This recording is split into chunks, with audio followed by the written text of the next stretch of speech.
आपने हुर्मुज़ जब ट्रंप यहाँ पर आए, अटैक किया, उस टाइम ईरान बता रहा था कि हम इसको चौक कर देंगे, बंद कर देंगे, ब्लॉक कर देंगे, तो उस टाइम अमेरिका ने उसको सीरियस ही नहीं लिया और इस टाइम अमेरिका की सबसे जो बड़ी प्रायोरिटी है उसको खुलवाना है।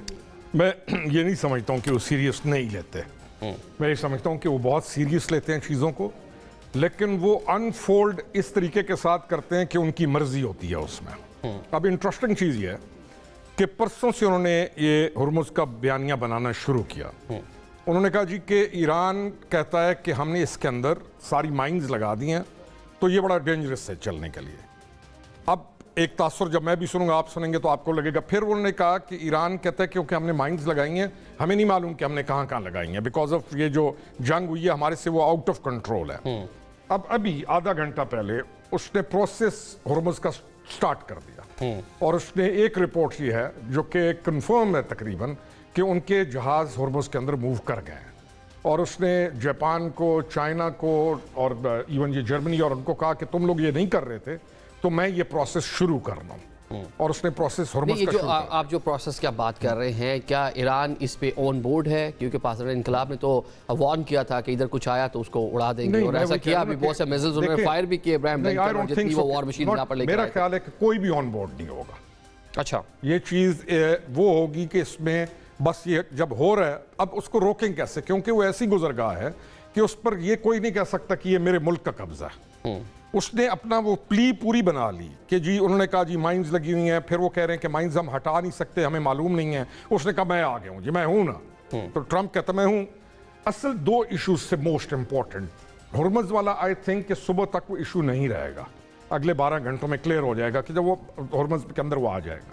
इशू था उनका न्यूक्लियर जो साइट्स थी, मेन इशू होता। अब उसके ऊपर जो उनकी ट्रीटीज हैं, वो उन ट्रीटीज पे वापस कैसे लेके आता है उनको।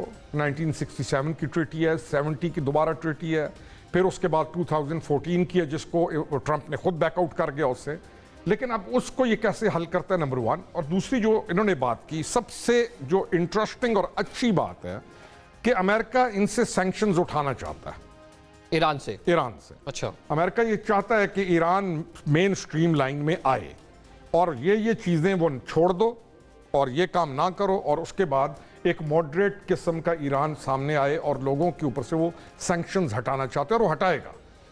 हमारे लिए, इस खित्ता के लिए इतनी ये अच्छी चीज़ है और ईरान के लिए भी इतनी अच्छी चीज़ है। उनका भी राइट है कि तेल उनके पास, बिल्कुल लोहा उनके पास, पूरी दुनिया के खजाने उनके पास, इकोनॉमी उनकी टच कर रही है पता नहीं किस जगह पे, तो उनका भी बयान नहीं किया जा सकता कहां पे करेंसी खड़ी है।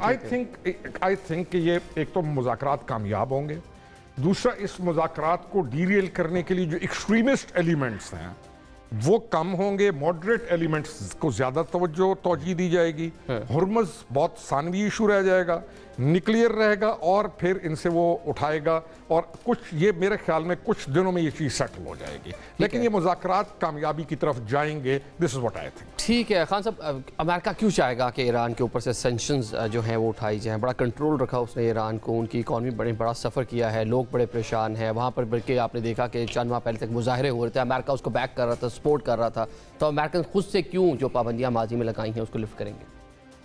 देखिए, जब 28 फरवरी को अमेरिका और इजराइल ने अटैक किया था तो वो ये एक्सपेक्ट कर रहे थे कि ये जंग 3-4 दिन से ज्यादा नहीं चलेगी। ये तो आई थिंक इजराइल ने उनको ख्वाब दिखाए थे ना कि हिट एंड रन होगा। और अगर आप पिछले 20-25 साल में जो अमेरिका ने जंगें लड़ी हैं तो वो शॉक एंड ऑ प्रिंसिपल के ऊपर लड़ी कि जी आप एक बहुत बड़ी फौज एयरफोर्स लेके जाएं, आप बहुत ज़्यादा बॉम्बिंग करें, डिस्ट्रक्ट कर दें नीचे ग्राउंड डिफेंसेस को, और फिर आपकी फ़ौज आए और मिनिमल एट्रिशन के साथ उस जगह के ऊपर कब्जा कर ले। लेकिन ईरान में ये जो स्टेप नंबर 2 है ना, ये नहीं हो सका। उन्होंने बहुत बॉम्बिंग की, ईरान को तबाह कर दिया एक तरीके से, उनके सारे military target, socio economic targets को हिट किया।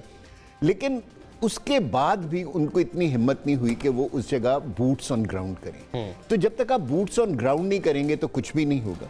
दूसरी चीज़ ये कि जब उन्होंने आयतुल्लाह खामनाई को कत्ल किया तो उससे ये हुआ कि जो ईरान के अंदर जितनी डिविजन्स थी ना वो ख़त्म हो गई, और जो रेडिकल्स थे, जो कि क्या कहते हैं, आयतुल्लाह खामनाई को उन्होंने एक शहीद बनाया और उन्होंने उनके नाम के ऊपर रैली करना शुरू किया और पूरा ईरान यूनाइट हो गया। ठीक है। सो तो जो आप जिक्र कर रहे हैं बिल्कुल सही कर रहे हैं कि उससे 2 महीने पहले ईरान के अंदर एहतजाज हो रहा था, जो बेसिकली दुकानदारों ने या जो बिजनेसमैन थे उन्होंने किया था। लेकिन वो इसलिए किया था कि उनकी इकोनॉमी बड़ी बुरी तरह शटर हो रही थी और उनका जो पैसा था वो बहुत बुरी तरह डिवैल्यू हो रहा था। सो वो एहतजाज बिल्कुल जायज़ था। अमेरिका और इजराइल ने उसको कैश करने की कोशिश की लेकिन नहीं हो सकी। नहीं कर पाए। आज हम 42nd डे पर हैं। देखिए इस वक्त इतनी लंबी जंग जो है ना वो अमेरिका और इजराइल एक्सपेक्ट नहीं कर रहे थे, और अब रिजल्ट ये हो गया कि जो उसके हलीफ हैं इजराइल और गल्फ कंट्रीज वो बहुत सिवियरली डैमेज होना शुरू हो गई हैं।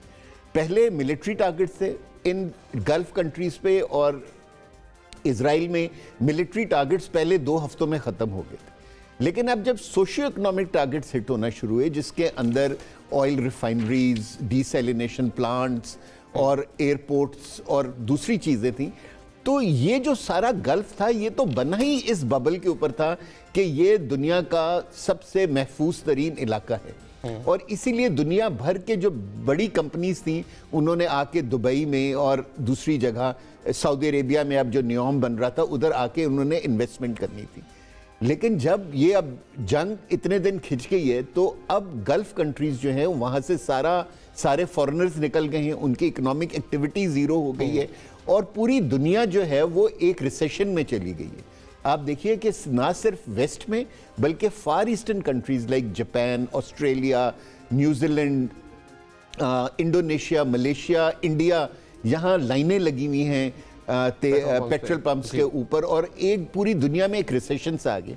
सो अब अमेरिका के इंटरेस्ट में है कि ये जंग किसी तरीके से ख़त्म हो, और रोकड़ी साहब ने बिल्कुल ठीक कहा कि अमेरिका ये जंग ख़त्म करना चाहता है but on a note of victory.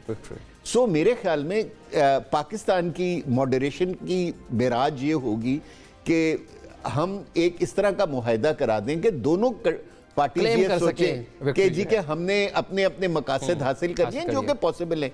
Hormuz को खोल दें, सैंक्शंस हटा दें, दोनों पार्टीज खुश, और अगर ये हो जाता है तो Islamabad accord will be a good. आपसे कुछ देर पहले ट्रंप ने जो है उन्होंने जो कह लें कि सोशल मीडिया पे एक पैगाम भी जारी किया जिसमें वो कह रहे हैं कि यूएस फोर्सेस जो हैं आपने हुर्मुज से जो वहाँ पे माइनिंग है, जो माइंस हैं, उनको हटाने का उन्होंने काम जो है क्लियरेंस जो है शुरू कर दिया। उनकी शिप्स मूव कर गई हैं। ठीक है, कल भी डायलॉग जो हैं वो जारी रहेंगे, ये भी इस हवाले से भी कहा जा रहा है। चलें ये बताएं कि अब ये वॉर ख़त्म हो जाती है, आप फ्यूचर का जो मिडल ईस्ट है उसको कैसे देख रहे हैं और वहाँ पे ईरान का रोल क्या हो सकता है? देखिए, वॉर ख़त्म होने का जो बन रहा है ना, जो सीन है सारा, वो ये है कि ईरान से IRGC और जो उनका ऐसे फंडामेंटलिस्ट जो एलिमेंट्स थे उनको मुझे नज़र आता है कि वो नहीं होंगे, और ईरान एक मॉडरेट ईरान के तौर पर सामने आएगा। ईरान से जिस वक्त सैंक्शंस निकलती हैं, हमारा बॉर्डर 900 किलोमीटर का है। ईरान से सैंक्शंस हटने का मकसद ये है कि ईरान ऑयल सप्लाई लाइन के अंदर बड़े एक